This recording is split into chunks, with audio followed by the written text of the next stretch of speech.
After the collapse of the Third Reich, women who served in the SS faced different fates. Some were arrested and tried for their involvement in Nazi war crimes. These trials exposed many women as key figures in the Nazi apparatus. Among the women tried, fewer than 100 received significant sentences, with only a small number facing execution for their crimes. Many others returned to civilian life after the war, hiding their pasts under a veil of anonymity. The chaos of the post-war period allowed many of these women to live without facing justice for their actions. They were able to reintegrate into society with little attention drawn to their roles in the Nazi regime. For those women who were tried, the process of seeking justice was slow and often insufficient. Survivors of the camps and their families felt that justice had not been fully served. Despite some public trials, the lack of accountability left many questions unanswered. In many cases, women who participated in the atrocities were allowed to live out their lives without punishment. While a few faced consequences for their actions, the majority were not held accountable for their roles in the horrors of the Holocaust. This lack of justice remains a painful reminder of the atrocities committed during the war.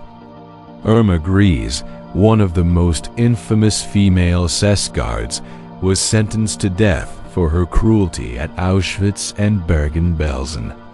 She was just 22 years old when she was tried and convicted for her brutal actions. Known for her sadistic behavior, Grese's trial became one of the most publicized in post-war Germany.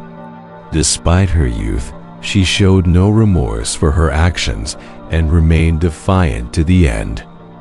During her trial, Grese's demeanor shocked many. She appeared calm and composed, even impressing the British executioner, Albert Pirot. He noted her lack of remorse and how she remained unshaken as she faced the gallows. Her final words before being hanged were chillingly simple: "Schnell," demanding that the execution be swift. Grese's trial became symbolic of the atrocities committed by female guards in Nazi concentration camps. Despite the shocking nature of her crimes, she was one of the very few women to be held accountable. Her case stood in stark contrast to the many others who were never tried or faced minimal punishment for their actions. Her execution on December 13, 1945, marked the end of her life, but her legacy as one of the most notorious female perpetrators of Nazi atrocities remains. Irma Grese's name has become synonymous with the brutal, unrelenting cruelty of the women who served in the SS. In 1944, a German newspaper published an advertisement seeking healthy women between the ages of 20 and 40 for a military base. The ad promised good salaries, free food, housing, and clothing. What it didn't reveal was that the military base referred to brutal concentration camps. Female guards lived in these camps, sometimes with their children, surrounded by the horrors of prisoner chains and gas chambers. For many young women, the offer was appealing. They came from poor families, had limited education, and saw the job as an opportunity for better pay and comfortable housing. Working in a concentration camp seemed more desirable than factory labor. These women were also drawn to the economic independence the job promised. Most of these women had been indoctrinated from an early age.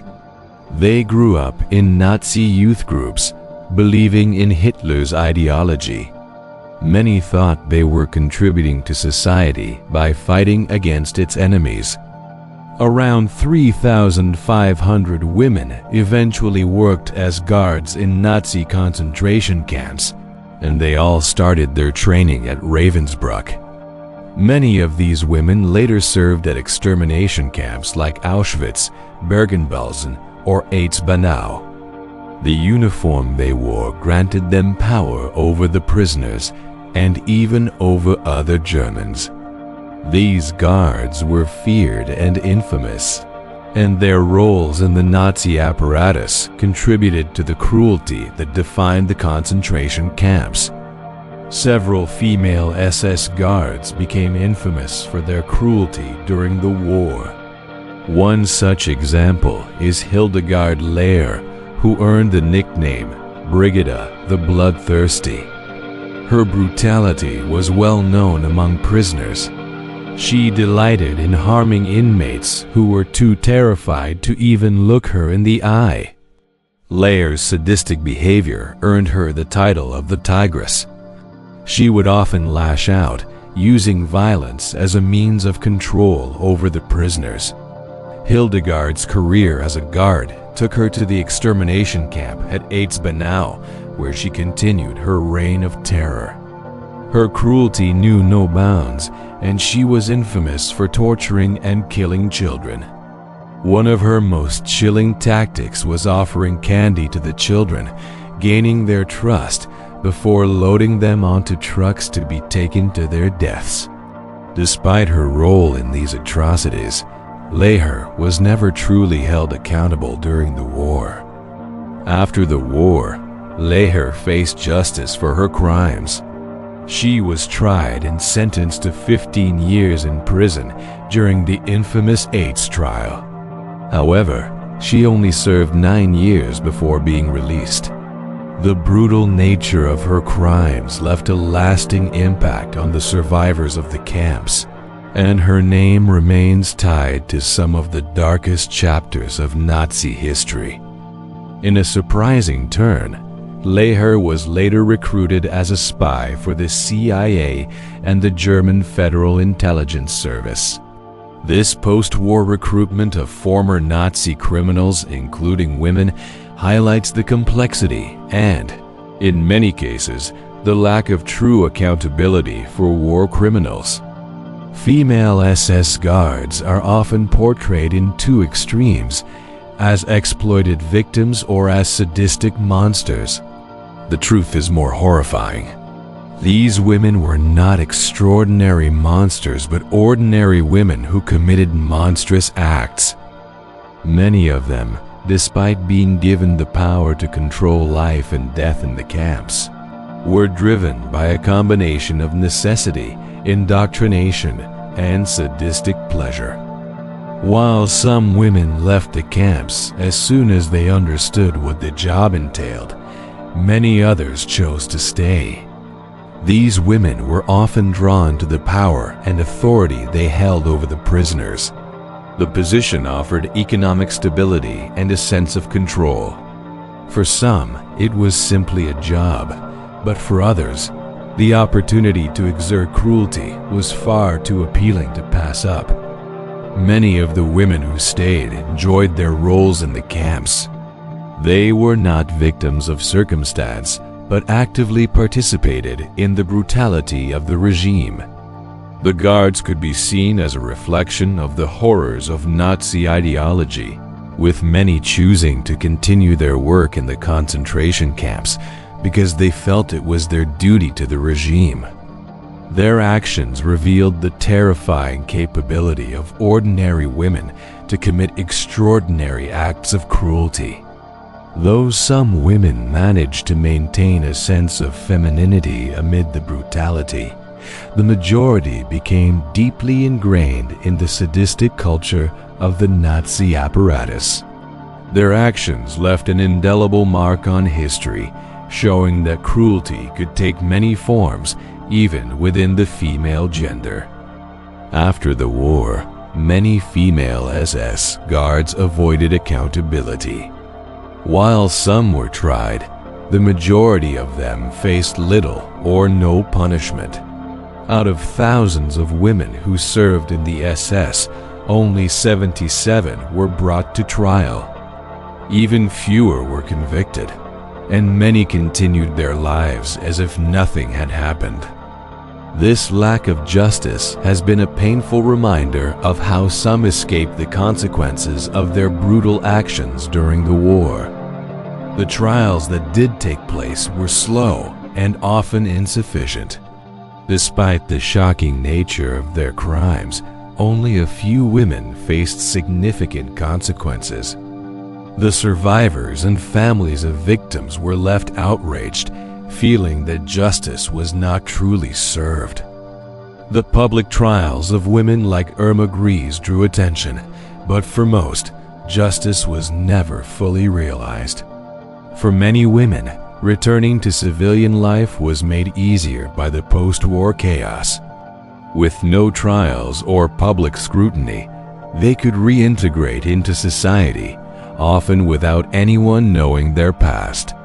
Some even went on to live normal lives, having committed unspeakable atrocities without facing punishment.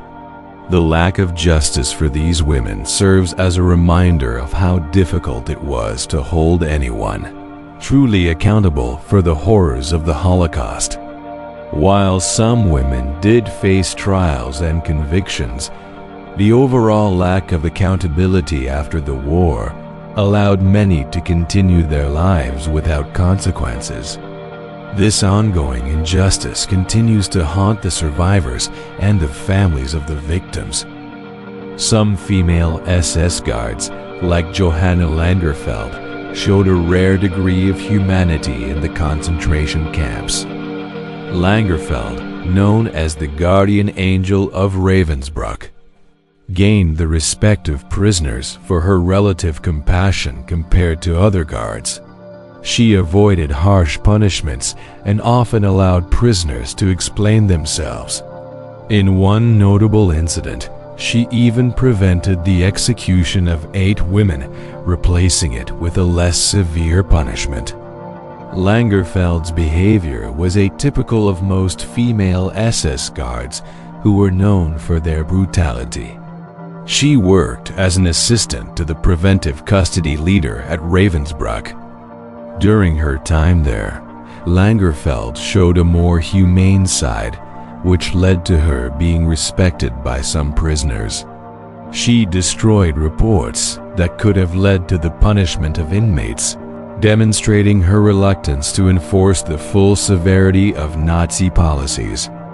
In 1943, she was transferred to the AIDS camp, where she had to select prisoners for the gas chambers. Despite the brutality of her duties, she did not follow orders as strictly as her superiors wanted. This led to the camp commandant deciding to place her in full charge of the women's camp, a decision that surprised many at the time. However, her compassion set her apart from others like Maria Mendel, whose cruelty was much more evident. After the war, Langefeld was arrested and later escaped with the help of former Ravensbrück prisoners.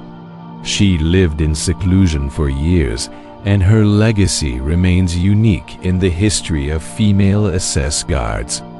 Female SS guards in concentration camps were responsible for some of the most horrifying acts of cruelty during World War II.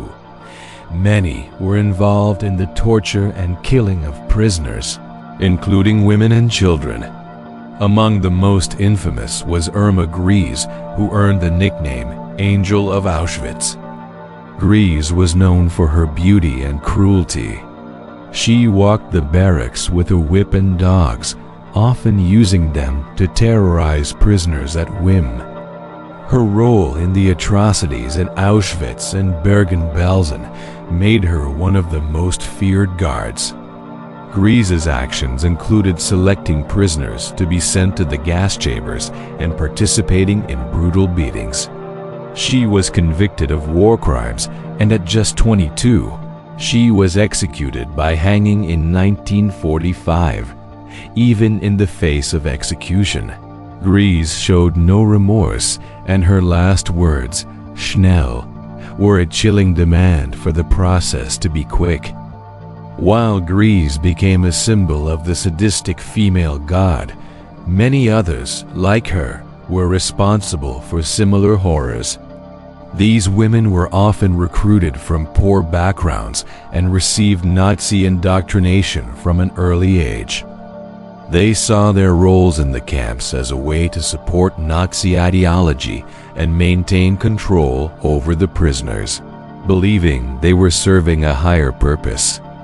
The power granted to these women was used to commit unthinkable acts of cruelty. Despite their actions, most of these women were never held accountable. Few were tried or convicted, and many returned to civilian life after the war without facing punishment for their crimes.